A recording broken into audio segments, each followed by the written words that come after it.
আমি আবারও বলছি, আমি হচ্ছে এটার আর্টিস্ট। আমার কাছে স্ক্রিপ্টটা যেরকম এসেছে আমি ট্রাই করেছি আমার ডিরেক্টরের কথা মতো করার, স্ক্রিপ্টের মতো করার। বাকিটা কিছু ডায়লগসের জন্য হয়তো বা ওনাদের আপত্তি ছিল। এটা তো শেষ হয়েছে, এখন সিনেমা হলে আসছে। সবাই দেখে মনে হয় সবাই যেরকম ভেবেছিল নিষিদ্ধ হওয়ার কারণটা কি এরকম কিছু ওরকম কিছু, সবার এই চিন্তাটা দূর হয়ে যাবে যখন সবাই সিনেমা হলে দেখবে। হ্যাঁ, এই চিন্তাটা সবার দূর হয়ে যাবে যখন সবাই দেখবে। নিষিদ্ধ হওয়া মানে আমরা মনে করতে পারি যে নেগেটিভ কোনো কিছু, বাট না, কিছু ডায়লগ। আমার বিয়ে খুব তাড়াতাড়ি হবে না, হয়ে যেতে পারে। সো জানিয়ে দিব আপনাদের। না, আমি তার গান শুনি, আমার তার গান ভালো লাগে। তার বিয়ে করার মতো মানুষ পেয়েছেন, পছন্দের মানুষকে বিয়ে করেছেন। I am happy, congratulations. আর কি? আচ্ছা, এই ছবিতে আমার যে ক্যারেক্টারটা ছিল একজন সুপারস্টারের ক্যারেক্টার। আমার ডিরেক্টর চাচ্ছিলেন নতুন একটা মেয়েকে নিয়ে করতে, যাকে যাকে কেউ কখনো স্টার বা পরিচিত ফেস না। তো সেখান থেকে একটা নতুন মেয়েকে সিলেক্ট করা, আমার সাথে কথা হওয়া, যেখানে গল্পটা শোনার পর আমার মনে হয়েছে আমার শুরুটা এরকম একটা ভালো গল্প দিয়ে হোক। আমি সবসময়ই চাচ্ছিলাম।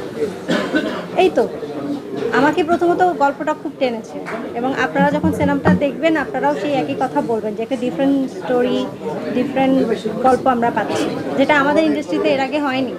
একটু ইন্ডাস্ট্রির গল্প আছে, আর একটু আছে মেকআপের পরে যদি মানে কখনো কোনো মানুষ যদি চেঞ্জ হয়ে যায়, সো এই চেঞ্জের ব্যাপারটা এখানে তুলে ধরা হয়েছে, আর্টিস্টদের লাইফ কিছু।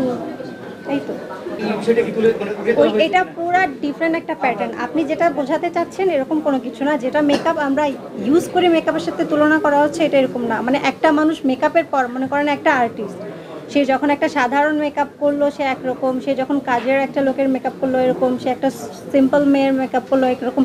সো ওই ব্যাপারটা আলাদা করা হয়েছে এখানে, যে মেকআপ মানে এই মেকআপ সেটা বলা হয়নি।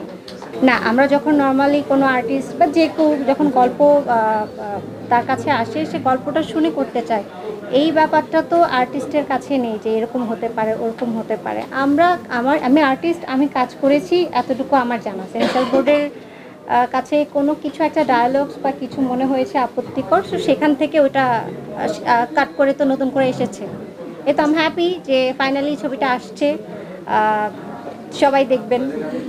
আমাকে এই যে বললাম, এখানে একটা সুপারস্টারের একটা মেয়ে সাধারণ থেকে সুপারস্টার হয়, উনি চায়নি যে যারা সিনেমা করেছে তাদেরকে দেখাতে, তাহলে হচ্ছে এই ব্যাপারটা বিলিভ করার মতো হবে না যে একটা নায়িকাকেই আমি দেখছি কিভাবে নায়িকা হয়েছে।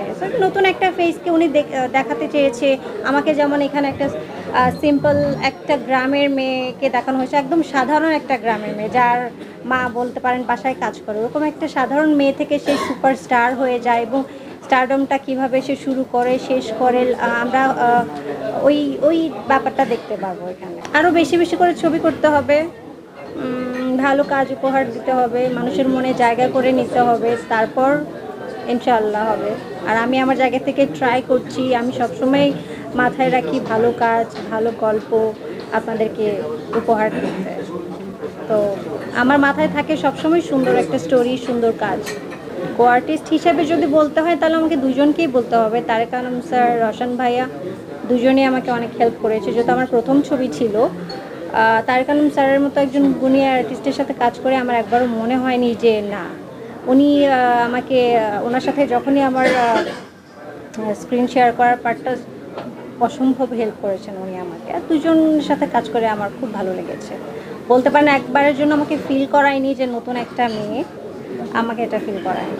দর্শকের কাছে পুরোটাই ভালো লাগবে। আমার কাছে যেটা ভালো লাগবে, আমি এই ছবি থেকে শিখেছি যে হুট করে একটা সাধারণ মেয়ে যদি সে সুপারস্টার হয়ে যায়, তার স্টারডমটা ধরে রাখার জন্য বা নিজেকে যেন সে নষ্ট না করে বা ভুল পথে না যায়, এই ব্যাপারগুলো আমি মনে হয় এখান থেকে শিখেছি।